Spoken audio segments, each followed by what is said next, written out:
Halo teman-teman, selamat datang kembali di Beta Unboxing dan ini adalah Honor 10. HP yang menjadi daily driver saya kurang lebih selama 6 bulan ini serta menjadi pembuka di channel ini sebagai video unboxing. Saya tidak akan membahas banyak mengenai HP ini di video ini karena sudah banyak sekali review-review tentang HP ini yang beredar di YouTube. Yang akan saya bahas adalah apakah Honor 10 ini sangat worth it jika kita beli di tahun 2020 ini? Let's see. So kita lihat dulu dari desain belakangnya teman-teman. Desain belakangnya ini menurut saya sangat kece sekali. Bahkan pertama kali saya memperlihatkan ini kepada teman-teman saya, beberapa dari mereka itu sangat terkesima dengan kilauan dari kaca yang ada di belakangnya ini. Kaca dari Honor 10 ini sendiri tidak terasa sangat murah ya, bahkan ini sangat terasa sangat premium jika kita pegang di tangan kita secara langsung. Apalagi dimensi dari HP ini bisa dibilang kompak sekali, hanya 5,8 inci saja, sehingga kita genggamnya juga terasa lebih enak teman-teman. Tapi sebenarnya warna HP saya ini terbilang lebih kalem jika dibandingkan dengan warna-warna lain yang disediakan oleh Honor 10 ini. Seperti contohnya berikut ini. Dari belakang kita menuju ke depan ke layar dari si Honor 10 ini yang masih menggunakan panel IPS. Tapi bisa dibilang panel IPS-nya ini bukan panel IPS yang jelek, tapi melainkan sangat bagus. Jika di bawah matahari saja, ini masih terlihat dengan jelas layarnya tanpa ada sedikit pantulan-pantulan yang membuat kita susah untuk melihat layarnya.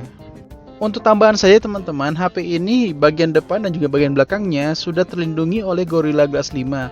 Artinya HP ini sudah tahan goresan dan juga tahan banting. Ya, tapi tidak usah dibanting beneran juga teman-teman. Memang kalau dibandingkan dengan HP-HP zaman sekarang, HP ini masih memiliki sedikit poni di atas dan masih tebal di bagian dagu.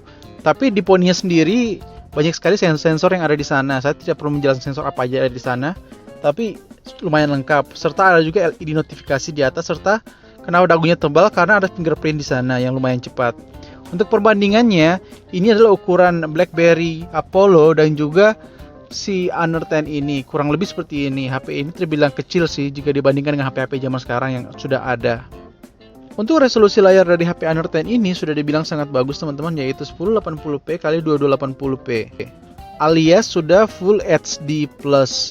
Tapi jika teman-teman mau menghemat baterai, HP ini juga bisa menurunkan resolusinya ke 720p alias HD saja, seperti ini teman-teman yang sudah saya tunjukin. Sangat praktis sih. Saat pertama kali membeli HP ini hanya akan dibekali oleh Android 8 Oreo, tapi dia akan mendapatkan update sampai Android 9 Pie.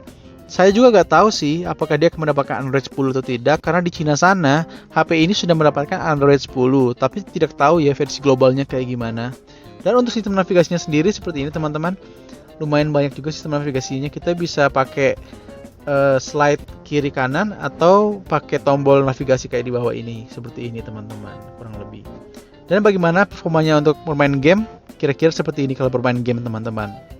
Baik teman-teman, di sini saya akan coba untuk bermain game, dan game yang saya mainkan adalah PUBG. Kenapa PUBG? Sudah pasti karena PUBG ini lumayan berat ya untuk game-game zaman sekarang, dan ini dia settingannya bisa di smooth extreme, dan juga settingannya sudah pasti yang paling kanan bisa HDR Ultra sih teman-teman. Ya, ini dia HDR Ultra, kita bisa bermain di HDR Ultra. Ya, ini termasuk mulus-mulus saja sih. Kalau teman-teman tahu Kirin 970 atau chipset yang digunakan di HP Honor 10 ini setara dengan Snapdragon 845. Jadi untuk game-game berat sekelas PUBG ini masih bisa dihantam dengan baik sih. Sama sekali gak ada nge-lag, mulus-mulus saja, dan paling sedikit informasi kalau dia nge-lag paling cuma gara-gara sinyal teman-teman yang kurang bagus atau kurang stabil. Ini sih lancar saja. Ini di HDR Ultra ya teman-teman. Saya bermain di rata kanan. Seperti ini kira-kira gameplaynya. Saya tidak akan menunjukkan semua gameplaynya. Saya hanya menunjukkan permainannya saja atau grafisnya bisa sampai di mana. Seperti ini. Ya, ini lancar-lancar saja. Paling beberapa kali patah itu gara-gara sinyalnya saya ya teman-teman. Di sini saya tidak menggunakan WiFi soalnya, jadi hanya menggunakan sinyal HP. Seperti ini ya, lancar-lancar saja teman-teman. Mungkin saya akan sedikit menurunkan grafisnya ke smooth extreme saja. Ini dia untuk smooth ekstrimnya. Untuk HD Ultra tadi lancar-lancar saja ya teman-teman, tidak ada patah-patah sama sekali. Ini dia, sekarang saya bermain di smooth extreme. Ya kalau smooth extreme sudah pasti lebih nyaman ya untuk gameplaynya. Kurang lebih seperti ini, teman-teman bisa lihat sendiri. Jangan komentar permainan saya teman-teman, saya masih noob emang. Saya jarang bermain game soalnya, ini kan cuma sebagai uji coba saja. Sebagai contoh saja buat teman-teman, biar teman-teman bisa tahu kualitas gamingnya kira-kira seperti ini. Tidak ada masalah sama sekali. Smooth saja, lancar-lancar saja. Ya karena chipsetnya sudah kuat sih. Dia juga ada game booster teman-teman, jadi kalau teman-teman suka main game boosternya itu bisa membantu teman-teman untuk bermain game dengan lebih nyaman.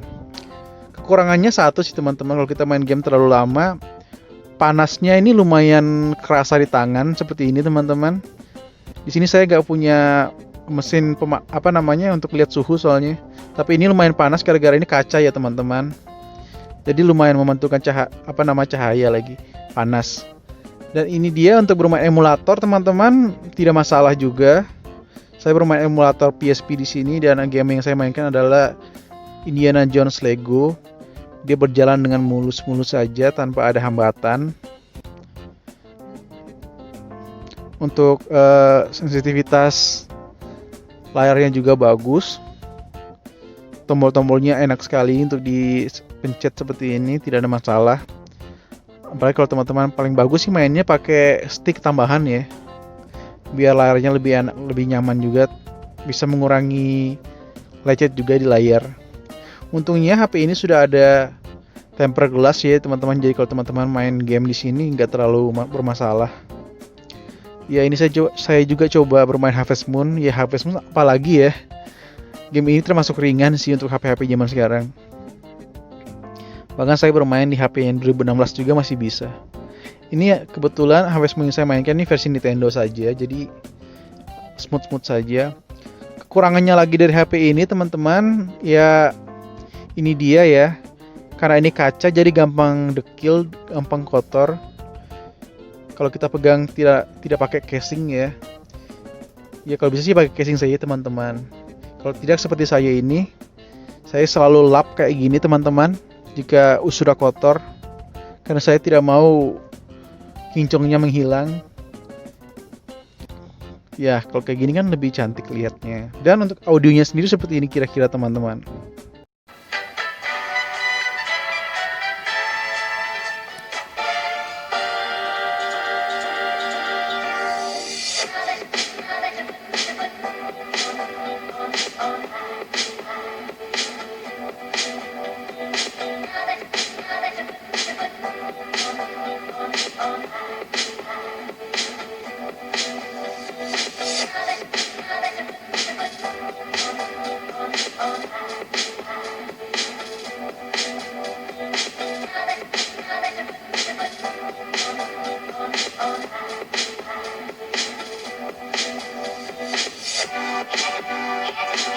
Baterai dari Honor 10 sendiri menurut saya tidak spesial, cuma 3400 mAh.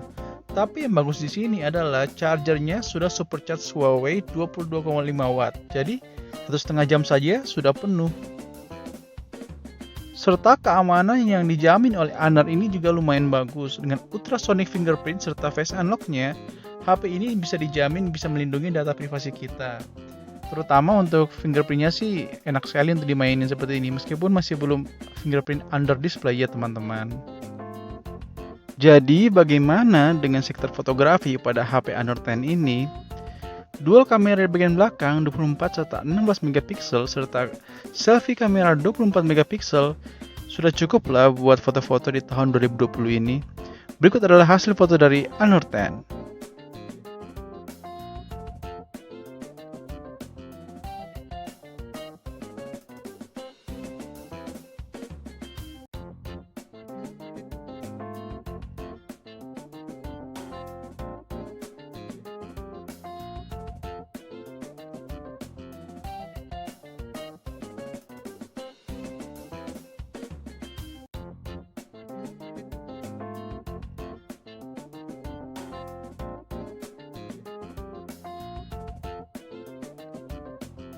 Ini teman bos.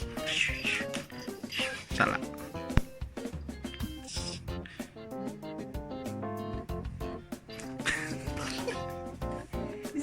So, jadi kesimpulannya bagaimana teman-teman? Sudah pasti di tahun 2020 ini, Honor X masih sangat worth it untuk dimiliki. Paling tidak untuk 1-2 tahun ke depan masih bisa bersaing. Kenapa seperti itu? Karena sudah pasti apa yang kita butuhkan untuk HP di tahun 2020 ini masih ada di Honor X. Ya, contohnya saja seperti fotografi yang bagus ada, layar yang bagus ada, desain yang tidak kekinian tapi masih cantik untuk dilihat oleh mata ada juga, NFC ada, bahkan chipset untuk gaming. Ya, game apapun yang berat masih sanggup untuk dilawan oleh Honor X ini.